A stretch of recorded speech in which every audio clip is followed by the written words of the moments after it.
那覇ハーリーの2日目を迎えた那覇港新港埠頭では、海上保安官の仕事を身近に感じてもらおうと、ヘリコプター搭載型の大型巡視船琉球が一般公開されました。全然前見えない。子どもたちは船内を見学したり、海上保安官の制服を着て記念撮影をしたりして楽しみました。かっこい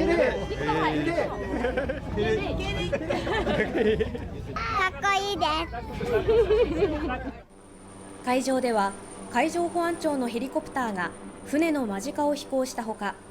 潜水士が船上に取り残された要救助者を救出する訓練も披露され、訪れた人たちを楽しませました。